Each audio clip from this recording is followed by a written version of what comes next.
So we've come back from Georgia, this amazing trip with Yeah, it sounded real amazing. Tom and Charlotte. But everyone is fired up. I am fired up because for the first time ever, Tom gets it. He sees what I have been trying to say and do for years, and he's 100% on board. So I feel like coming back, this is going to be amazing. And our church is going to finally grow. It's going to finally double in size, like Tom has been prophesizing about for years. Yeah. And we were like all really excited and excited for you. I mean, like I remember being like, yeah, this is it. It's going to be great. Faith can feel like hearts and butterflies until someone lights a match and burns it all to the ground. Welcome to the Burning Butterflies podcast. The sad thing is that there's abuse of every kind within the church. But the spiritual abuse is the stuff that just It's a place there shouldn't be abuse. Like, there just shouldn't be abuse in a place that claims Jesus. Well, it ruins your soul.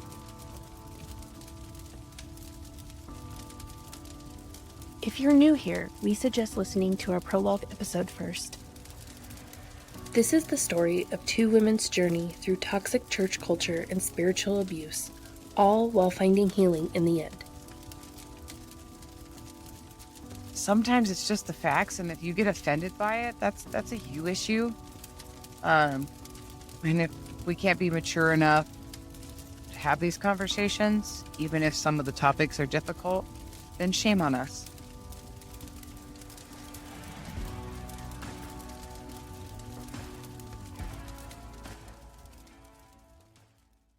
We should have known. We should have known that Tom's all-in was not going to be what we thought it was going to be. Right. But it was good. It was good for the time. No, it was good. But you know what is so funny is like, I don't know how to convey, like, of all the times that everyone was like, this is it. It's going to be great. This was the most, this is it. It's going to be great feeling that anybody had in any cycle and at any point. Like, because no, this wasn't the first time that everybody was like, we're finally made it. We're going to do it. But this was like the most celebrated, the most energetic, the most excited for the outcome. I think that anybody, like, this was finally going to be it. Like, yeah. Yeah. Yeah. So, yeah. It's so hard to look back on this stuff, like hindsight 2020, and be like, I want to express to you how excited we were, but I'm like, yeah, we were. Yeah, we were delusional. We were so delusional. Yeah. So we've talked about this list, right? That I've had to have during my time working in the office, this ongoing list of people who has completed, the next step classes, who has completed Master Life, who's been baptized, who's taken gospel training classes, all of these things. I have it all in this master spreadsheet, right? And really, Tom has not cared about this list very much. Like, he uses it more as a weapon against people.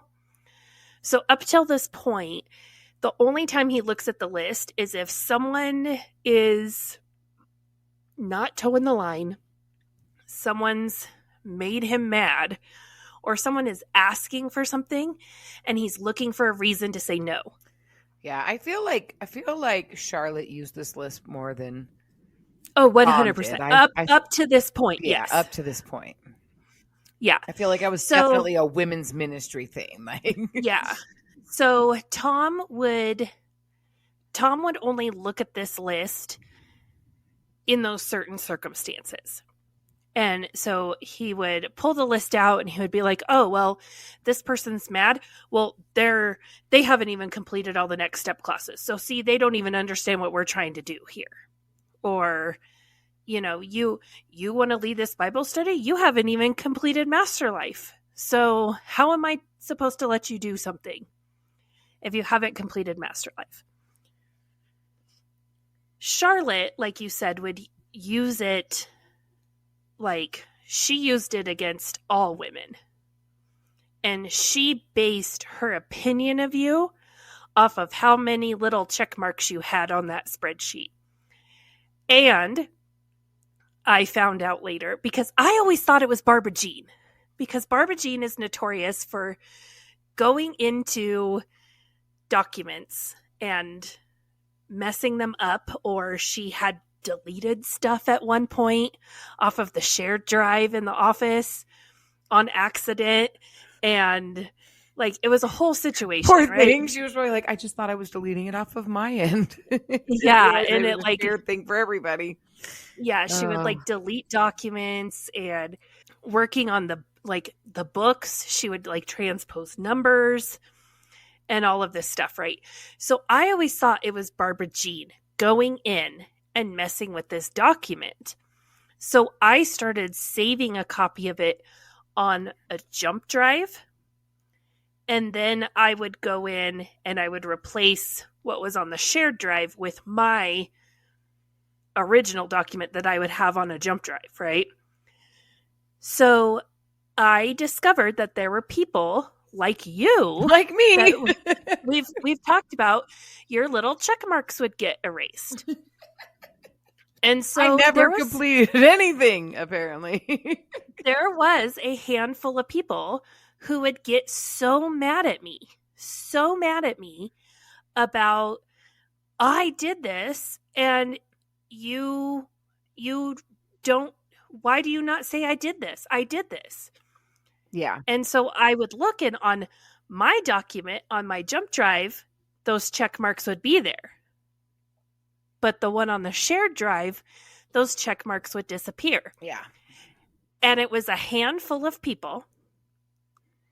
And like you said, hindsight 2020. Right. Like, but what's ridiculous is like, I would go into the office, you know, and get the warm and fuzzies.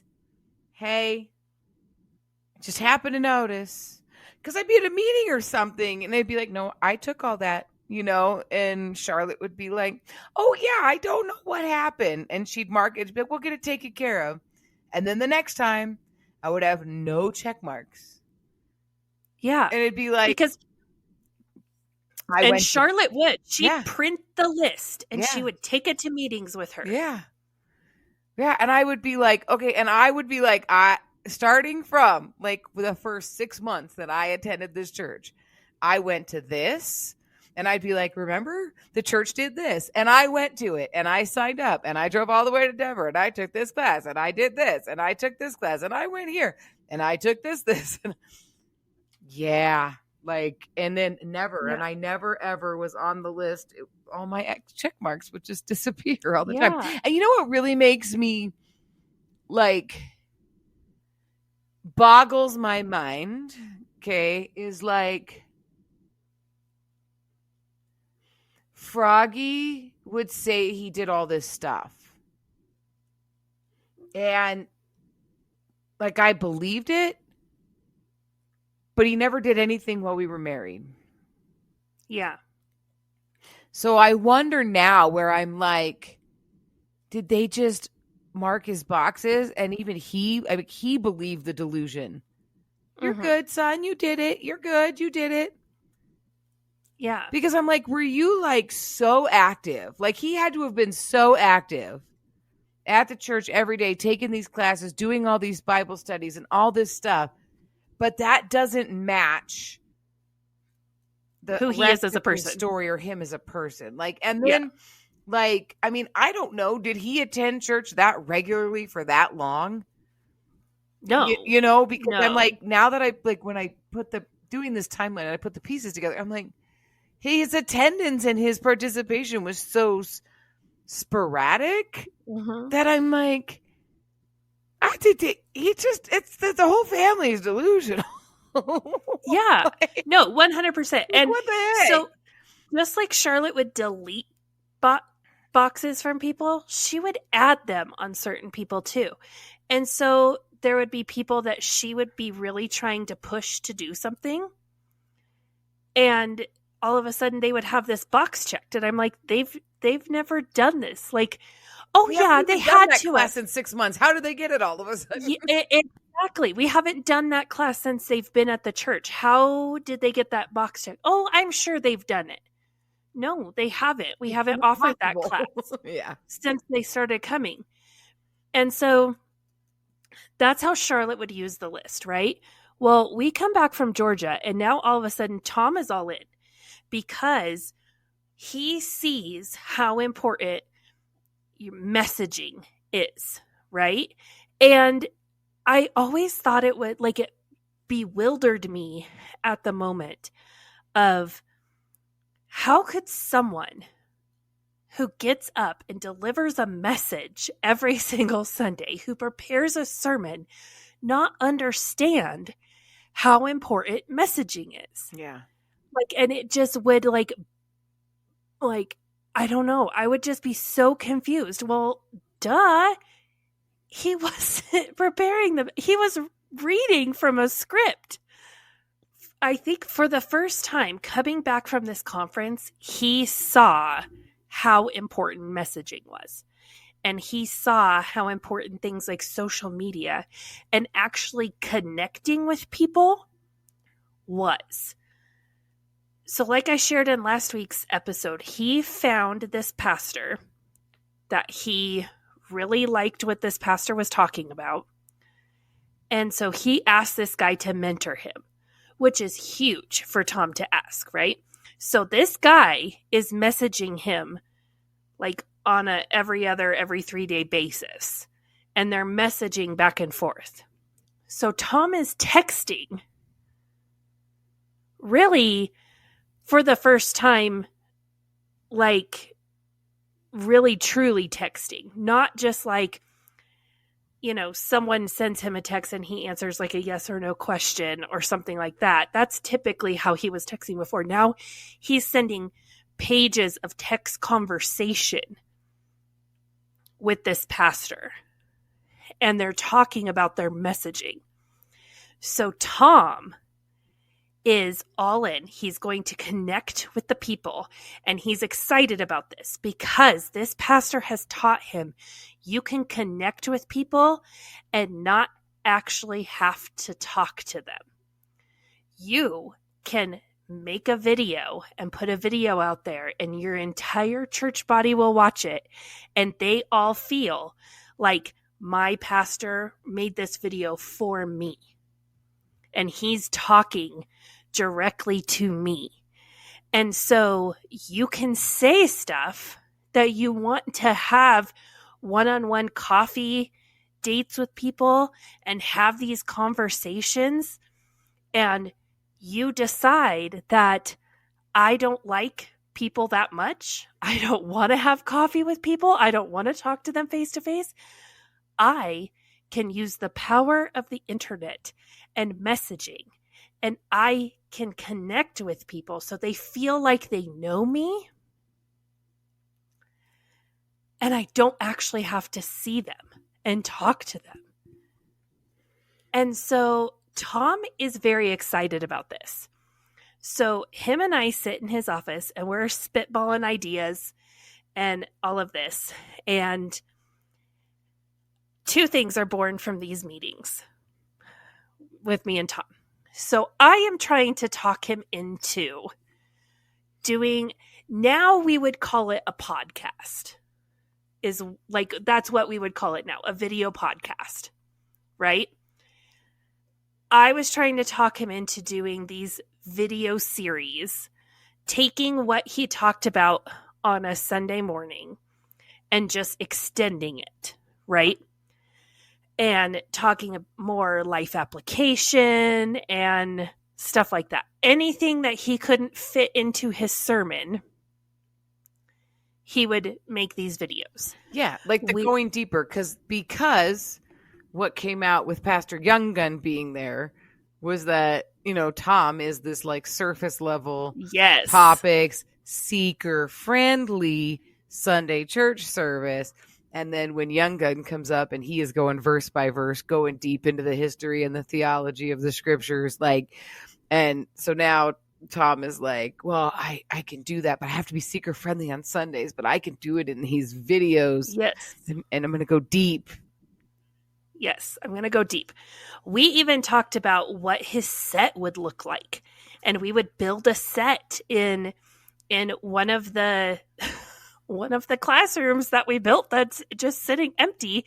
We could build a set in there, and we would have like a recording studio where he could record these videos, and he could ask, people from the church, come in, what did this message mean to you?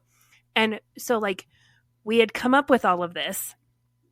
When it came down to it though, Tom didn't want to have to take the time to actually sit down and talk. And I don't know if it was like his narcissism, like having to talk to a camera, not having people to feed off of. Yeah, I wonder, because if that seemed overwhelming to him. No, it seems to me like, okay, like everybody has a good idea. I'm going to sit down, right? I'm going to make this video. And then you sit there and you watch yourself, right? So you really just have to get to the point where you just don't care. Like, we do this. It's taken us forever. I don't think about it now. I'm like, don't care. I don't look at me. If I make funny faces, I make funny faces. But then like you try to make a video, right? And you're like, and then you feel all like, yeah, stiff, you know what I mean?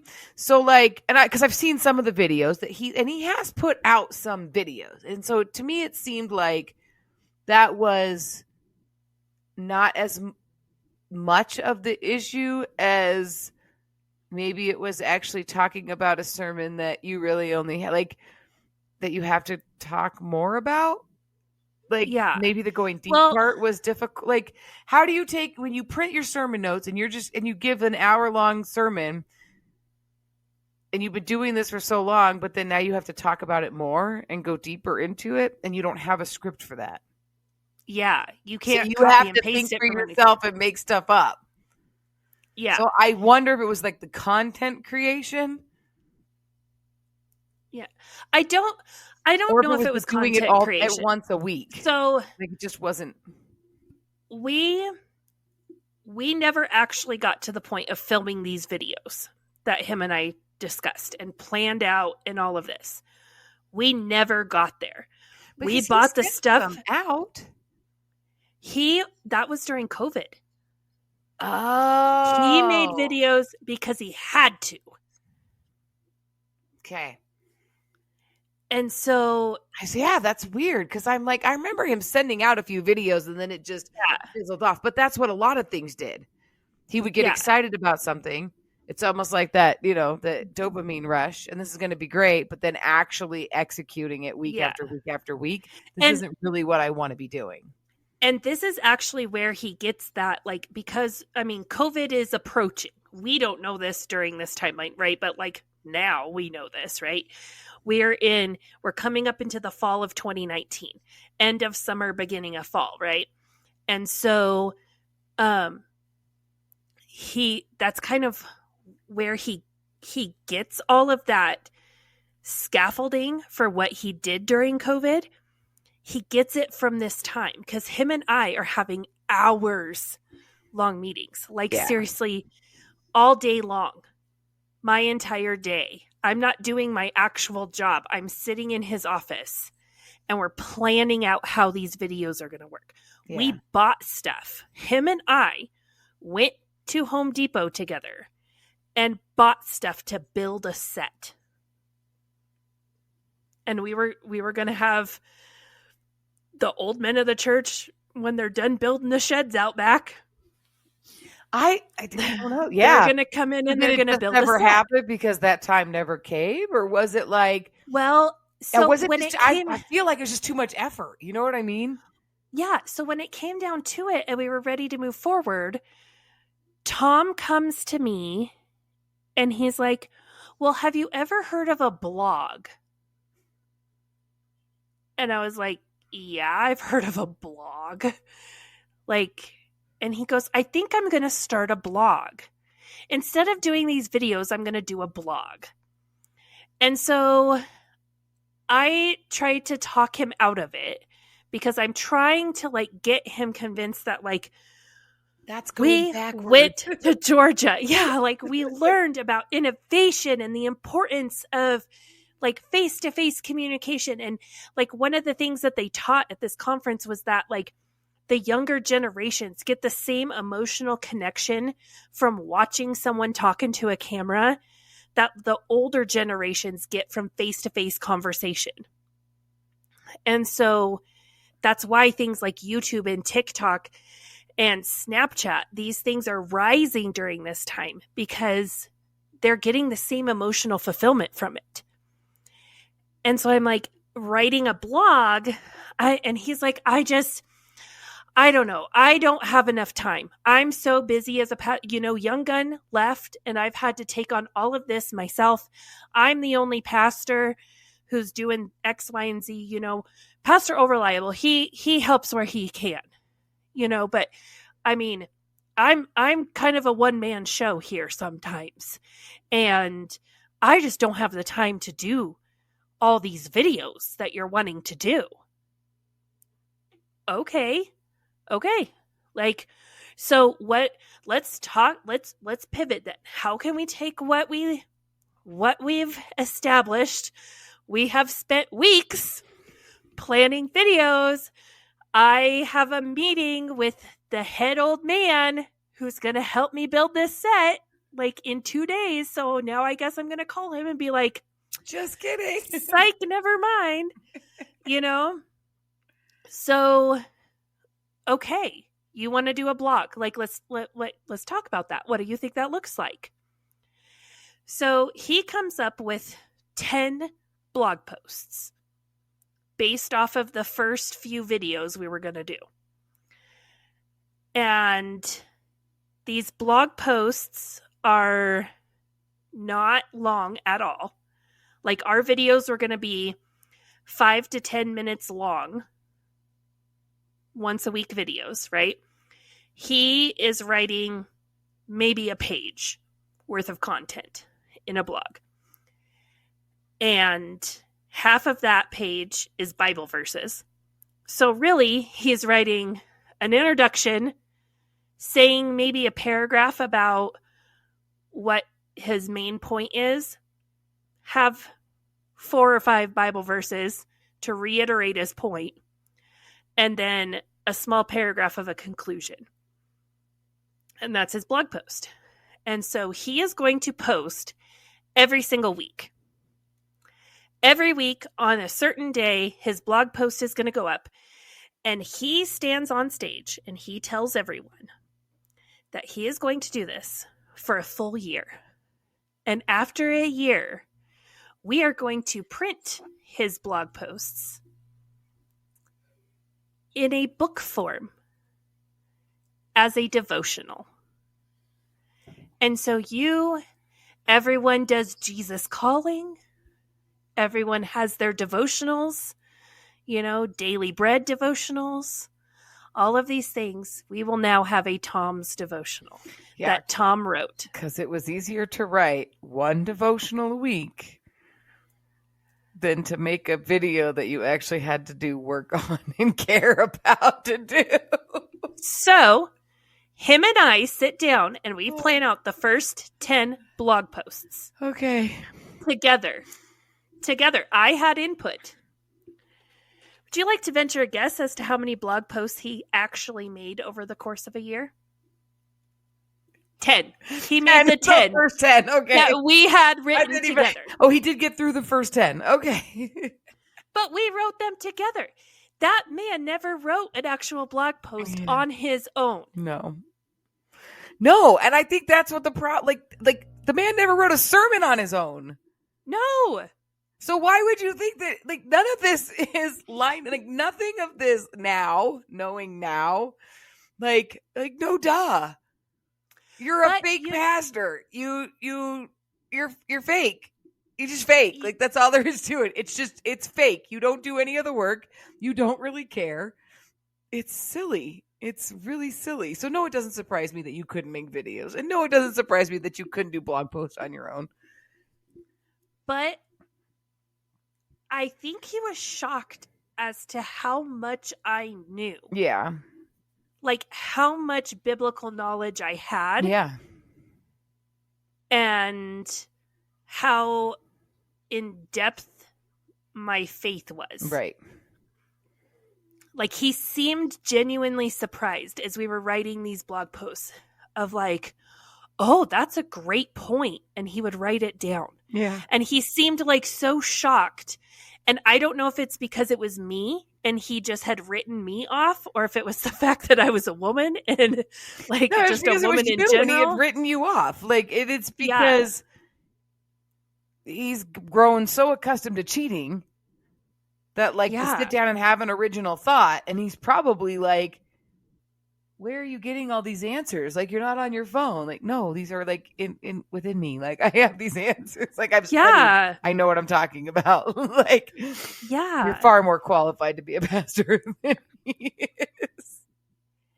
And so there was a point in our conversation where he never came out and said, I think your Bible study you were doing with the moms, like when I was going like verse by verse through scripture with mom's group, that like Charlotte and her mom kind of came and crashed, and then eventually that whole study just kind of fizzled out, because who wants to go sit at a Bible study with Charlotte and her mom? Yeah.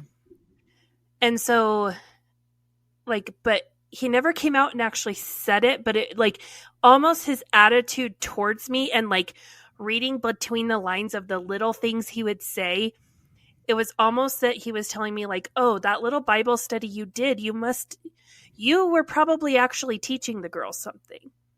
Yeah. Because he would be like, oh, Susie from your study always said that, she got a lot out of your Bible study. And I could see where she could probably feel that way. And like that's the closest thing to a compliment you're gonna get. Exactly. That's as close as I was ever going to get from him. But so that was the first thing that came out of coming back from this trip. The second thing was people were saying that they were not participating in stuff because they didn't know what was going on. We were not effectively communicating. Most of the people who were saying that were people who did not like me, and were using that as an example of why I sucked at my job and therefore should not have a job at the church. So like the beer ministry, husband and wife, and some of their friends, and the OG lady who called me and Brandy little bitches. Like, this is stuff they were saying, right? So it was all about how the church is not communicating effectively, which in turn is Amanda, because I'm the one who's doing all of that, right? And when the truth is, well, you're just not looking. Like, it's there for you. Yeah, in like 7 different places. If Melissa knows what's going on, everybody should know what's going on. And so we are going to start in an effort to communicate more effectively. This came from that pastor that was mentoring Tom. We are going to do grow gatherings. Ooh. So these grow gatherings, this pastor did them monthly. We were going to do them quarterly. We do our first one this fall. This is what do you want to do this fall? At Come As You Are, anything you want to do. So I say we like anyone else other than Tom and Charlotte had an actual input in the office.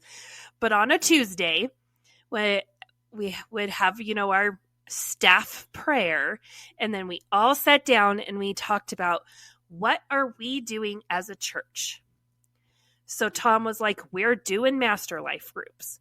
We're doing, 101, 201, 301, 401 classes, you know? And then Charlotte was like, well, women's ministry is doing this, and children's is doing this, and youth is doing this. Okay.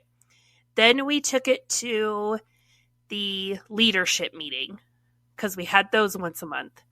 So we had the leadership meeting. Does any of you guys who are already on board, you've been vetted by Tom to be a leader, giant air quotes around the word leader, you all, is there anything you want to do this fall? So Tom approves or disapproves of all of that list, right? And then we put it out for 1 week to the body. If anyone would like to do anything this fall, come to the Grow Gathering. But you need to be put on the agenda. You can't just get up and talk about whatever you want. You need to be on the agenda. So I had to create like an online form of, this is what you want to do at the Grow Gathering. This is what you want to present to people. So the lady who was doing the haircuts wanted to continue to do haircuts, so she had to fill out a form. There was a lady who, her and her husband wanted to do like a parenting class. And so she had to fill out a form. And someone from the worship team wanted to go to a worship conference, and they wanted to open it up. So if anyone had a heart for worship, not just like if you had like a talent to stand on stage, but if you sitting in the seats participating in worship had a heart for worship, you could go. So they had to fill out this form and all of this. And Tom would approve or disapprove of what was getting put on the agenda. So we have our very first Grow Gathering, where I take a little bit of what Tom and I had talked about of what his set was going to look like if he were to have done those videos, and I tweak it slightly, and we set up the stage where I bring like my couches, chunks of my couch from home, and a rug, and we set up the stage. And so it's very homey feeling. And Tom sits there with a microphone and is like, hey, we're going to talk about this. And then he would call up, if you were on the agenda, he would call you up one at a time to talk about what you were going to do. And then if you made the agenda, then this was your pitch. Because what is Tom and Charlotte's favorite thing to tell you if you want to do anything at Come As You Are? Build your team. This was your pitch to build your team. So we hyped this up so much. This was going to be amazing. Do you want to know what's going on? Do you want to have the inside scoop? Do you feel like sometimes you're finding out about stuff and you wish you could have been a part of the planning? Because that was a big complaint that came out during this, is Charlotte's little secret meetings before women's retreats. And so you would show up thinking you're going to plan the women's retreat, and oh, well, it's actually already planned. So we just need you to join a team to make it happen. And so, if you feel like you show up to meetings and you've missed the planning portion and you would love to be a part of that, you feel like God's calling you to come to Grow Gatherings. And so we do our first Grow Gathering. And I mean, we do have a lot. We have, the little mini park events that we were doing all summer long with the Griswolds. They want to move into doing like a Thanksgiving event. They want to do some stuff over Christmas time. So they kind of throw that out there. There's stuff that's being talked about, right? And people are excited, and we're excited about doing things and going out into our community, we come to the climactic part of this grow gathering where Tom stands as a prophet, ready to proclaim his vision for the fall of 2019, right? Like, we're treating this like a miniature banquet, right? And Tom lets all of us know that our fall campaign is going to be 40 Days of Community, which is a video Bible series study by Rick Warren. Yes, from Rick Warren. Everyone is just so excited, and the people who are on the fence, this is kind of their final push. I shared a couple weeks ago a story over on our Patreon about how Charlotte kind of pitted the tamale lady and her husband against some people and used my husband and Jason and had this whole shady meeting and everything. And I encourage you to go listen to that, chapter 5, episode 6 over on our Patreon. But it's things like that were happening so frequently where Tom and Charlotte were manipulating people behind the scenes. And so it was almost an air that these grow gatherings, that couldn't happen anymore because we were planning all of this. It felt like we were planning it as a body. And there's no more closed door meetings. There's no more, shady stuff that's going on behind the scenes because we're doing all of this together. And Tom, I helped that man stand on stage and make it seem as though he was receiving an epiphany from the Lord live in the moment, right there at the Grow Gathering, when in all reality, this was his plan all along. And we had discussed in the office that this was his plan. And I encouraged that. I supported that. I assisted in that. That's manipulation. It, Amanda. I'm leaving right now. I'm so shocked. I can't believe you did that. Like, I can't be in the same room with you. Oh wait, I'm not in the same room with you. I'm just kidding. Yeah, isn't it crazy how like this is the part that boggles my mind about being delusioned, is that how your reality is so real. Mm-hmm. In the fact that like you will hear him stand on stage and portray that he is receiving this epiphany in the moment, and you know that it was something that was discussed earlier, so you assume he misspoke and he meant he had the epiphany and he's sharing it now in the moment. Yeah. But nobody else knows that you and him had a conversation earlier. So to them, it sounds like I'm having this epiphany right here and now. And then to you, you're making excuses for it. Like, because the delusion is so real. Like, it is your reality. Like, that's the part that, like, it hurts my brain to think about. Like, but it's so, like, people need to understand. Like, you really honestly... like excuse away things, make excuses. Your brain will fill in the gaps to make it all make sense for you. Mm-hmm. To not break the illusion. Yeah. Crazy to me. If you have watched, Hulu has a documentary about Ruby Franke, the Mormon influencer mom who ended up getting arrested with her therapist for child abuse. Her husband, or I guess ex-husband now, is a part of that documentary. and you could sit and you could watch and be like, why were you so stupid? Like, you are such a dumbass. How did you not see that?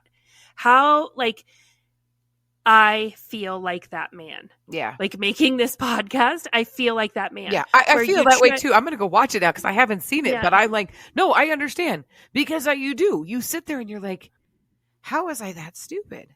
Yeah. Like, how did I sit there and cover for you and lie for you and make excuses for you and not call you out for, like, how did I help you? And you sit there and you watch this man, and he'll say something like explaining what happened at that point in time and explaining how he felt and his emotions and his like line of thinking. And the person interviewing him would be like, but didn't you question her? Or why didn't you do this? Why didn't you say that? And he would just be like, because I loved her, or because we were because your brain filled in all the gaps to make it make sense. To make it make sense. And it made sense, and that's what you did. And you didn't question it. No, I didn't question it half the time. And the times that I did, it was so quickly swept away, and then you were distracted by something else, and you're just off doing something else. You forget about it. Like, yeah, it's because do you know what happened during this time? What? We have talked about, like, when we were doing our episodes about buying the Baptist church, we mentioned that Tom tried to sell Brandy your house. Oh, yeah. This is when he was having, you were Talk at work. about that. But again, it fell apart so fast. And before anyone could ask any questions, all of a sudden we have 40 Days of Community. We have a new fall campaign. We have something new and shiny and exciting. Yeah. To take our mind off the fact that Brandy was going to your house and walking through your house while you were at work. Yeah. With Froggy and Tom. Yeah.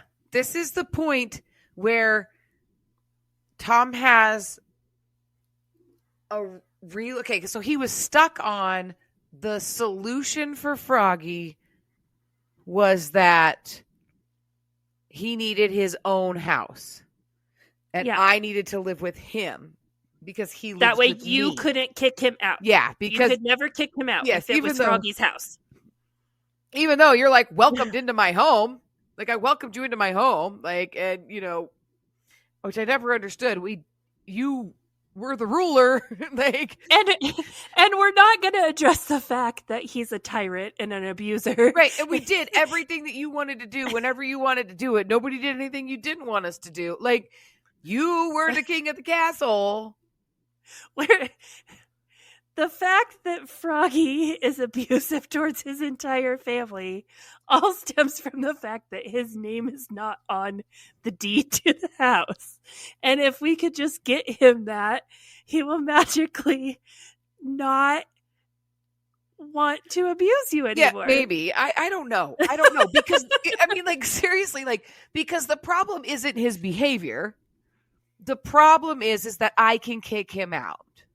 Yeah. That's the problem. Yeah. Wait a minute. How about we stop the behavior that makes me say GTF, right? GTFO. Yeah. Sorry, GTFO. And how about we stop that? Or maybe you grow up and maybe you get mature. Maybe you deal with your crap. Maybe you become a responsible human being. So when we have talked about just how adversely against therapy and mental health anything Tom was, he was willing to buy Froggy a house over sending him to therapy. So that I couldn't kick him out. Because then when he decided to act that way, me and my 5 kids should all just be homeless. That was a better solution than mental health help. Like, let's just think about that. So, anyway, so this is my understanding at the time. Like, this is how this went down. I think you have to understand this. I did not find out until years later that Brandy was looking at my house because she was going to buy it. Yeah. Like, her and her family were going to buy it and move in. They were looking for a new house. Tom told them my house was available and it was going to be a great option and that they could buy my house, which my house wasn't in the best condition. There were things that were broken, you know, there's no doors, there's holes in the wall. And, you know, and why was that again? Oh, Froggy. And his I'm sorry, because of me. No, it was because of me. I did something. Apparently, I did something to make that happen. And the funniest part was that, like, I have pictures of my house when I bought it, but I was told, oh, it looked like this when I got here. No, it didn't. I'm sorry, sir. Yeah. You tore that cabinet off the wall. No, I'm sorry. You tore the door. No, that hole, you put the hole in the wall. Like, it did not look like this when you moved in. Like, sorry. And so a realtor looks at the house, and this realtor has like a contractor that she works with, right? And all under the guise of Tom wants to know what it's going to take to put the house back to the condition where Brandy will want to live in it. Well, to me, he wants the house to be he wants to fix everything that Froggy did. And he wants to put it back in the condition it was when Froggy moved in. Okay? And I'm like, yeah, that shouldn't take a whole lot. Like, seriously, there's not a whole lot that needs to be done. Your biggest expense is going to be repairing the kitchen, right? I mean, it's going to be like a kitchen remodel. So, and, you know, other than that, it shouldn't be that much. Yeah. So then this contractor comes in and the bid is like $10,000. Okay. Or something exceeding like $10,000 or more. Like, it was obnoxious. Right. And him and Froggy were talking and I'm like, why are we doing all that? Like, just put it back to bare minimum. Right. And I keep questioning why. Just put a door on, like, fix it, like, fix the wall, like, paint it. Like, the kitchen's not going to, at that point, the kitchen wasn't going to cost that much. Right. Yeah. And so it's like, I'm like, we're talking like builder grade cabinets. Like, let's just put it back the way it was. And so then it becomes, well, yeah, you know, this contractor, which I do, and I know the style, you know, that this contractor does and the level of work. And I'm like, well, why good. He gave you a list of what they want to do, but get it done for cheaper. Like, you don't have to get this guy to do the work. This guy is expensive. He's a high-end contractor, right? Yeah. And so this goes around and round and round and round. And this never made sense to me. It never made sense to me why they were trying to do so much. And then, like, we didn't need it. And then it would come up again where let's actually do it. That way your mom can sell the house if she wants to. Right? That way we're honoring your mom. So now we're bringing my mom into the equation. And then that way, if you guys want to move, you can, it'll be marketable. Right? So that does come up, but it's nothing specific because I keep questioning why we have to make it so nice. And I'm like, okay, so make it a little nicer. We still don't have to be high-end guy you had come in and look at it. Like, we don't have to be there. So we could bring it down a notch. And then some people from the church came in, patched a few holes, painted some walls, put some doors on. And that was it. All voluntarily. All voluntary. That was it. Yeah. They served the Lord by fixing what Froggy broke. And it wasn't even... It was better than it was, but it wasn't even like we put it back. Yeah. And so I was like, at least could we put it, like, I don't know. So, and then that whole thing went away. Yeah. And it's because Brandy decided. And then I find out years later that Yeah. Brandy they wanted the contractor, and they wanted all this high-end stuff because they wanted Brandy and her husband to buy the house. Yeah. Which we go over all of that. And the realtor was Charlotte's pet, and she's a self-proclaimed high-end realtor. I mean, she does have I'm not going to knock her, because she does have excellent taste and style, and she does really well at what she does. But that's a specific niche in real estate. I feel like it's the bells and whistles of you look at a house and you're like, this is what you could do and get the maximum. And then there's this is what you could do and you can still sell your house. And some realtors cater one way and some realtors cater the other way. She definitely caters to the high end people, and her clients are people who are looking for high end houses like that. So, I mean, good for them. I'm not knocking that one bit. And she does have great taste. And there were a lot of good ideas that they wanted to do to this house. Yeah. Which we talk a lot about that in Chapter 4, Episode 10, not only the regular podcast episode, but also on our Patreon.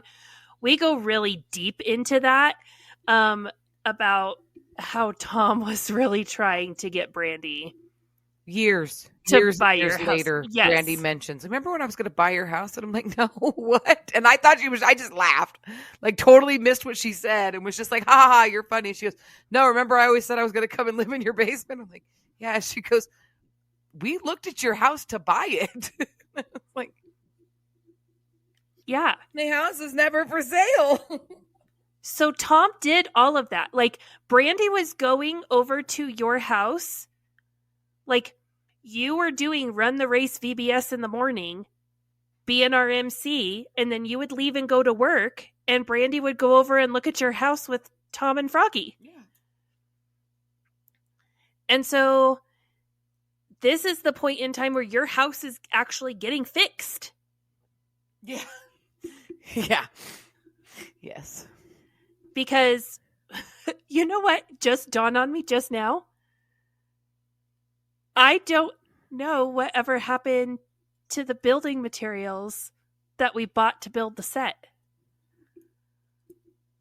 Were those used to fix your house? I don't know what you had in materials. I mean, we got some drywall and paint and some doors. But that's it. Because it was the same guys who built the sheds that were going to build the set. Right. Also fixed your house. Well, I didn't get the top end guys to come over. Oh, you got the B team? No, I got the B team. And it was there were kids here too. And I mean, it was cute. They were doing a great job. But it was a really the people were not pathetic. The attempt was this was not a yay, we're fixing, because this is the second time now that Tom has put doors in my house. Yeah. The first time was a happy, excited, people were here, they were helping, it was great. Tom was shaving some doors. Dude, this time I came home one day and they were like, we're painting the wall. I'm like, what? Get out. Why are you people here? Go. At this point, this is dumb. And then it was a half-assed job. It wasn't even a complete, it didn't, I said, it was like slapping lipstick on a pig. It didn't really, it pacified, I guess. I don't know. But it was supposed to be this attempt. This is, again, another attempt of Froggy fixing the house that he.